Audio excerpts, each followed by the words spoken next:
meditation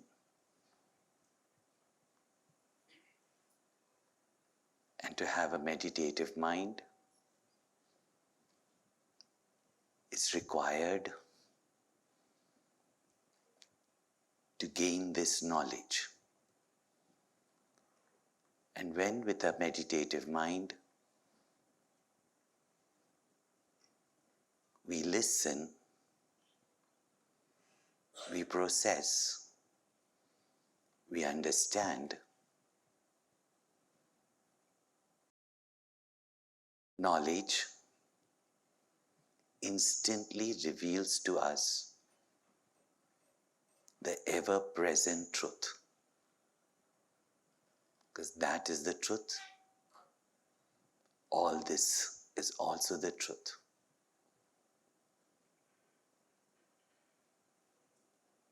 That is the truth from which the entire universe has manifested. And this which is closest to you, yourself, is also the same Purna.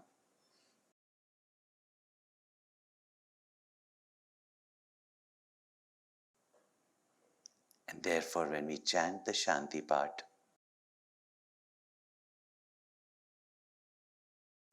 with full attentiveness, a calm mind, the mantras remind us of the knowledge we have gained, or prepares us for the knowledge we are about to gain.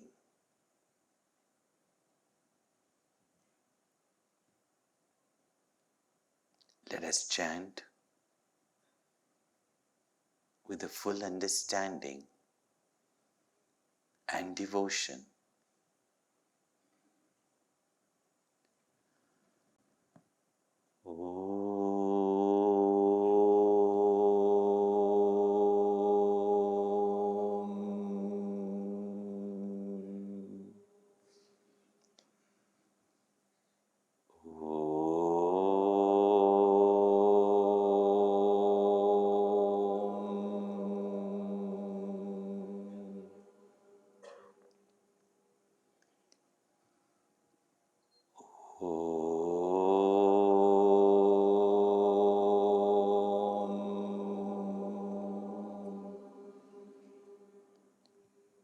Purnamada Purnamidam Purnat Purnamudachyate Purnasya Purnamadaya Purnameva Vashishyate.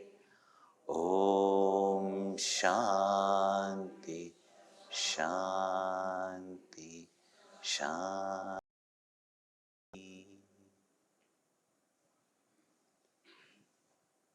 That which was in the first mantra, the Shanti part,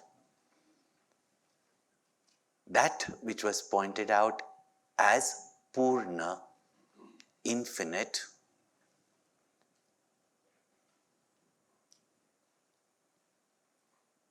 in the next mantra, which is the first mantra of the Upanishad, there it was pointed out that Purna Paramatma as Isha pervades the entire universe and everything in the universe. Then in the third verse, a word that was introduced is Atma. So Purna, Isha, and the last verse that we studied, the third verse, in which it was said, don't be the murderer of your self, the Atma. Yeah? Now, who is the one who has murdered himself. Atma cannot be murdered. But who has lost that opportunity? And who is that person? Who doesn't eat curds.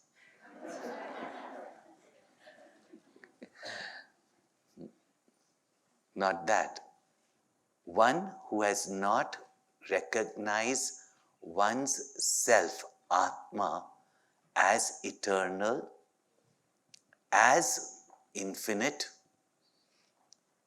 as Isha.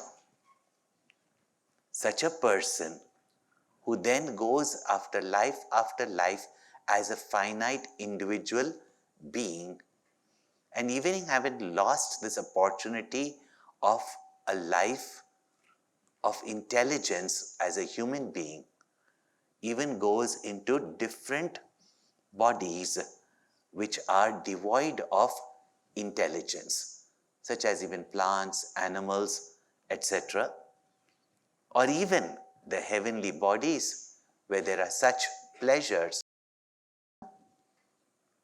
remains in darkness, remains in the ignorance of one's own infinite self. So 3 words. We are all seeking purnata, fullness, fulfillment. That purna from which this entire universe has come forth is the one as Isha pervades the entire universe.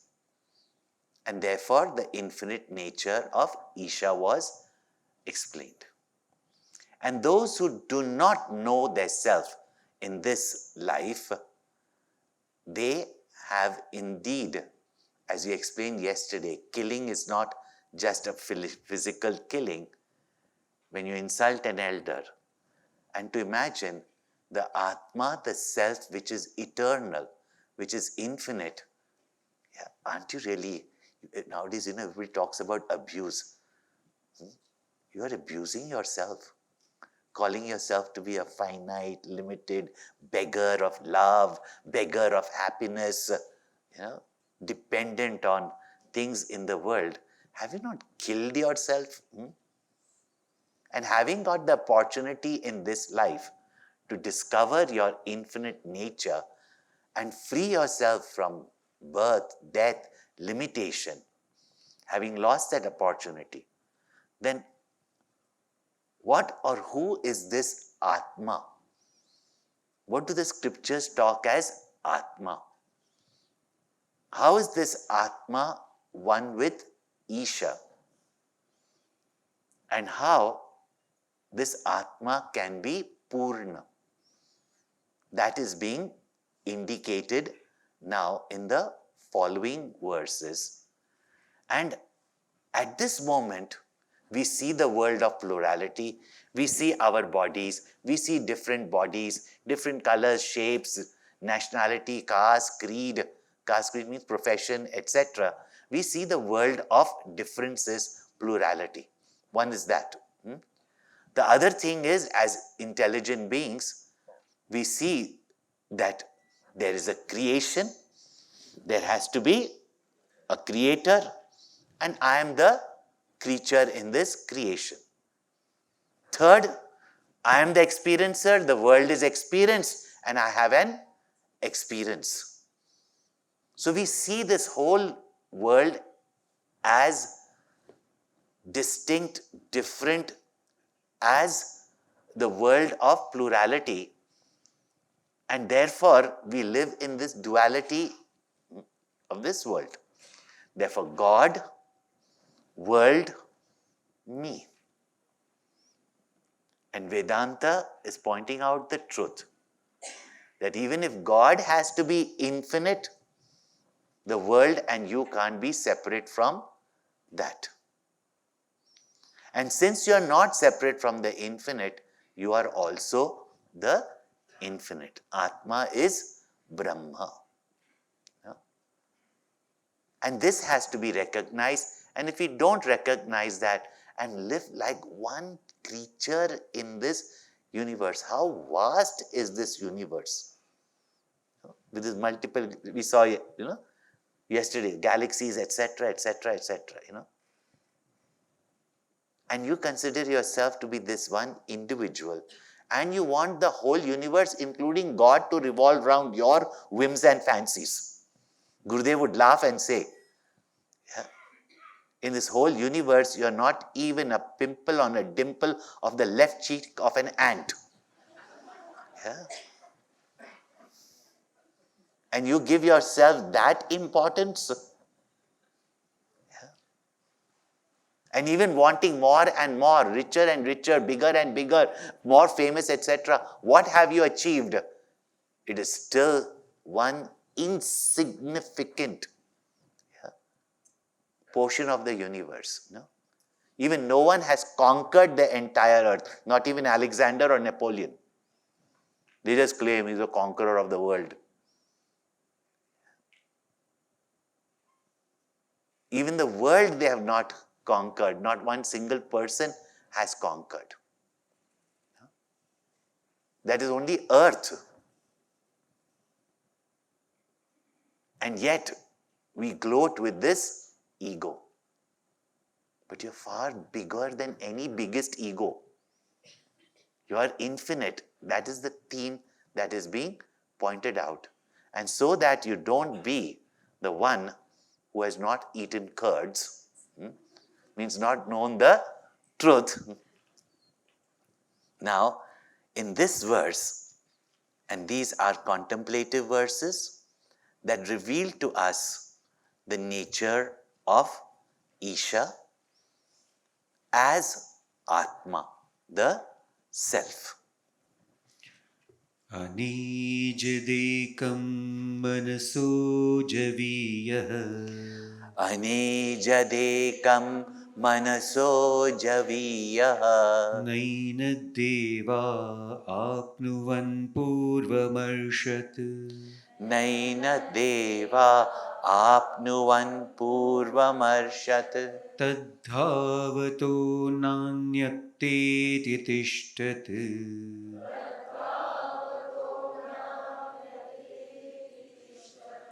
Tasminnapo matarishva dadhati.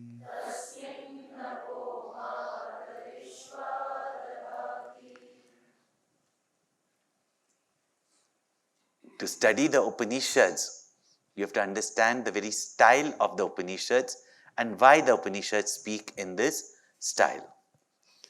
Anejat. First word is anejat. Ejat means that which trembles, that which vibrates, that which changes, and that which moves.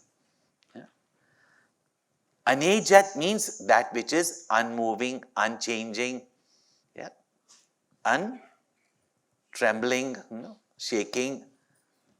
In short, it is changeless. Anejadekam. So it is unmoving. Achat, unmoving. Just when you think it is unmoving, which means it might be like, understood. No, Swamiji, you've been talking so much about the ghost and the post. Yes. So Isha is an unmoving post. And that's also we think that God never gets moved even with our sorrows. Yeah? Therefore, He is unmoving, unshakable. Anejat, Ekam, is one. That we know. There are not many gods, there is one God. Ekam. Manasah javiyah. It is said it is unmoving, but it is faster than the mind.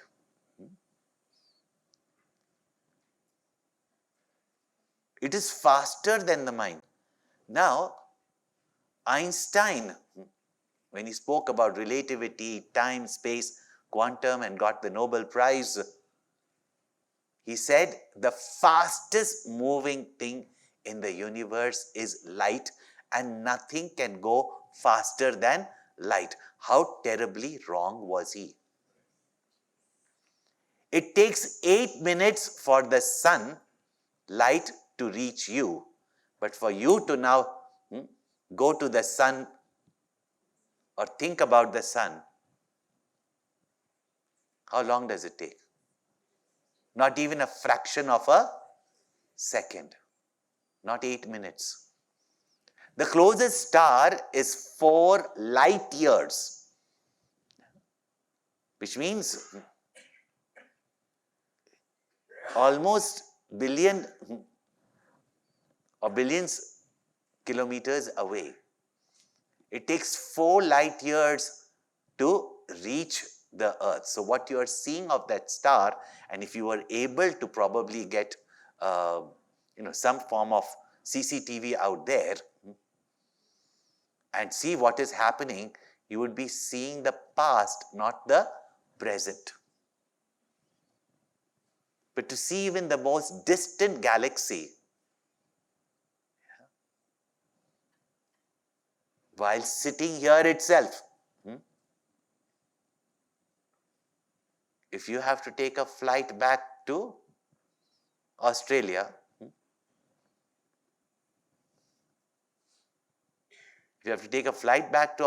how long will it take? 18 hours. But to go back home with your grandchildren, while sitting here, how long does it take? The fastest moving is our thoughts. But this is faster than the thoughts. Manasaha javiyaha. Enat deva apnuvan purvam arshat. Devaha, devatas. And both meaning can be taken. The cosmic devatas, the rulers of the various, let's say, galaxies, planets, dimensions, the elements, the presiding deities of those elements, they are also called as devatas. And then when you listen to the Puranas, what is the speed of Vayu Devata? That's why when Ken Upanishads, the Yaksha asked, who are you? He said, I am Matarishwa. All these words are coming, that's why I'm telling you. I am Matarishwa. He said, why? You say, I am the toddlers of the sky. And what can you do? He said, I can blow anything on my way. And the Yaksha said, blow this blade of grass. And he huffed and he puffed and he couldn't blow the grass. And head bound, he came back. So the devatas also have no power in his presence. So here it is said that devaha apnuvan purvam arshat. So the devas could not overtake that Isha, could not overtake, could not go further, could not go faster than that. And look at the contradiction. Tishtat, sitting, goes faster, overtakes all the devatas, overtakes the mind, and goes further than anybody else. Acha. Sitting goes far. Faster than the mind, but unmoving. Doesn't move. Isn't it?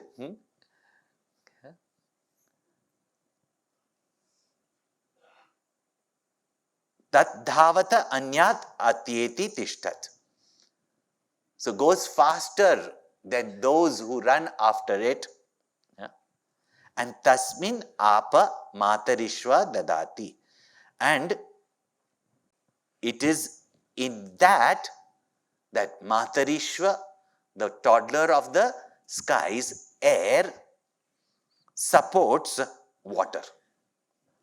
What have you understood of this verse? So far, at least the dahi I could understand, the yogurt I could understand. God pervading the entire universe. What is this? Unmovable, but moves faster than the mind. Even the devatas cannot chase because it goes faster than the devatas, moves faster than the devata. And the devata seems to have, some space crafts, Pushpak Viman also was from one of the, yakshas only. Indra Devata and all that, at what speed they travel, you wonder, If you see Star Trek and, Star Wars and warp speed and all that you see, that is nothing in front of our Devata's vehicles, But goes faster than that. That's why when somebody asked Gurudev, why do you need a guru? Gurudev said, why don't you ask the book? Because everything is there in the book, right? You're teaching from the book, right? Why don't you ask the book? Why do the Upanishads themselves say that we need a teacher who is well versed in the scriptures and rooted in the truth to teach us this knowledge? Because if it was an object, you could easily say, this is it, Atma is this. Therefore, most people even now, they go on doing these meditation courses. We're going to show you the Atma. So, Atma, you concentrate here and then you will see light.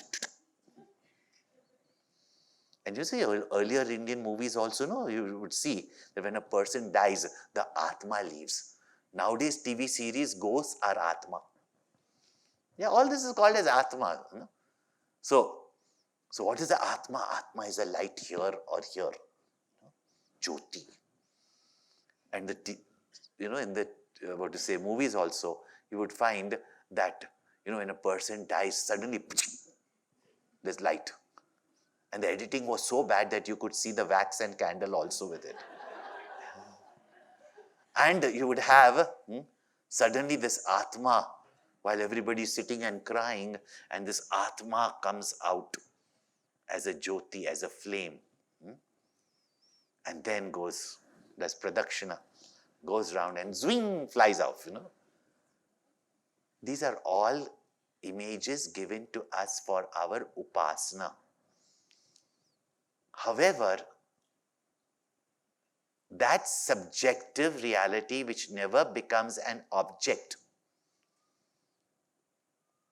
that which is infinite, that which is all-pervading, that which is formless, that cannot be described in words, nor is it the concept of our mind and intellect or our senses.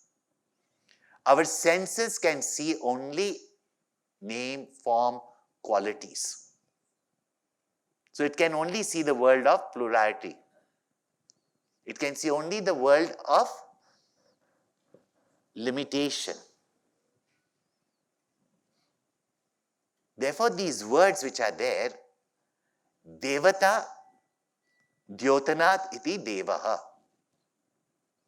Even in the Vedas, when you study who are these Devas, there seem to be these cosmic forces that are called as Deva, the conscious principle behind these principles. But finally, our sense organs, which illumine for us our names, forms, etc. And therefore, even those of you who studied Tattva Bodh, if you have not studied Tattva Bodh, there is an online course in Chinmaya International Foundation, which is called as Advanced Vedanta course, in which you can study that how each of these senses are not only made up of each of the elements, but they have their so-called presiding deity. And that presiding deity is not some, mukutwala, over-jeweled, like the mother-in-law in the modern series, in the series of television. Devta means that faculty by which the eyes can see. And without the principle of light, eyes cannot see, and therefore the presiding deity of the eye is called as the sun. So that way, all these senses are also called as devatas. Now with that understanding, now let us read this verse. And what is being indicated is not an object. But as we try to understand them, one thing is, I'll explain very simply also so that everybody gets what is the content of this verse. But that's not revelation. Yeah? And most people, when they read the commentary, they want to say, Acha, anejat. No? It means it is unmoving. Yeah? Ekam, it is one.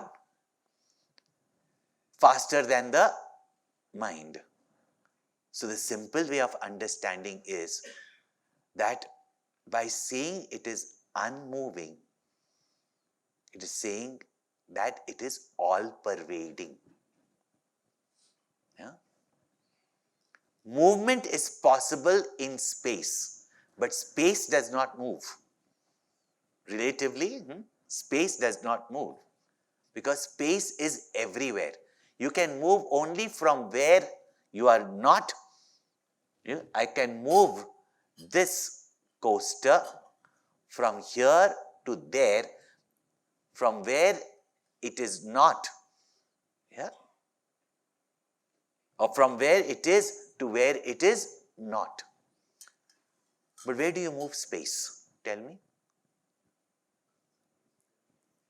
Yeah. Space is unmoving and all movement is happening in space. Yeah. So it is said it is faster than the mind. Wherever the mind goes, space is there or not? Yeah.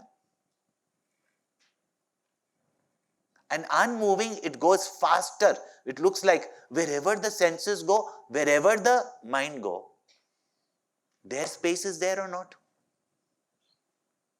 So even though space is unmoving, it reaches everywhere faster.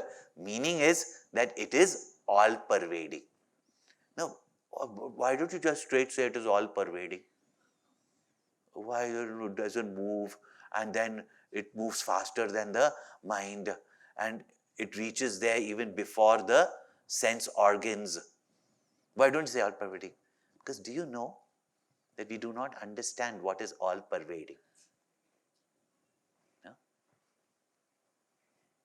We don't understand what is all-pervading. Very limited notions we have even of these words. Even when we use words that Atma is infinite, okay, but in this session, can you give us some practical knowledge on how to handle our spouse? Or, how to manage our business? That becomes more important. Atma is infinite, that's great. But can you tell me, can you read my mind and tell me that, whether I can do it or not do it?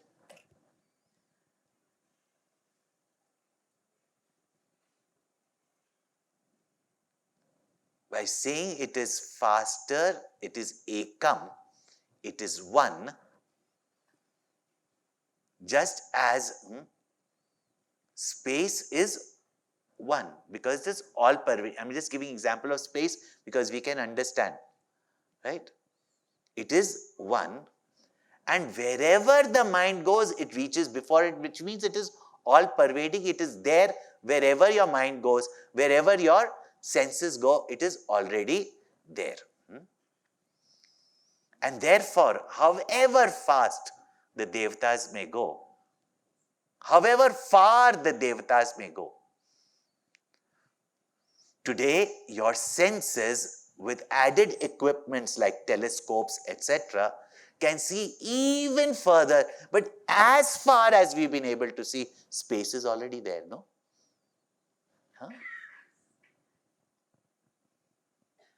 So, to point out to us the infinite nature of Isha, when you say Isha Vasyam Idam sarvam, and that there is no limitations, and therefore it cannot be grasped by the mind and cannot be grasped by the senses. Therefore, if they try to grasp it, they try to hold it, they try to chase it, it seems to go faster than that.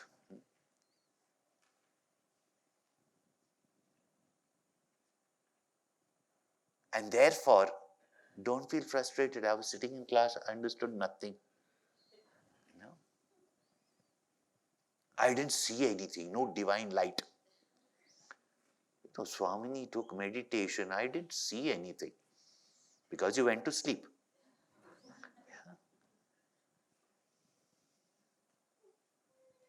What is to be seen here is that which cannot be seen, that which cannot be heard. Oh, then somewhere and some place I will have to go to, find it. Wherever you go, it is already gone there. It is present there.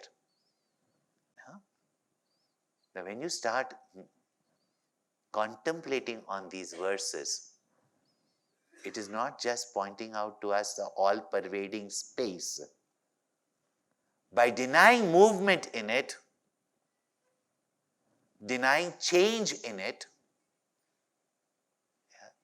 all changing and finitude is negated. All names, forms are negated. By saying ekam, that which is many is negated.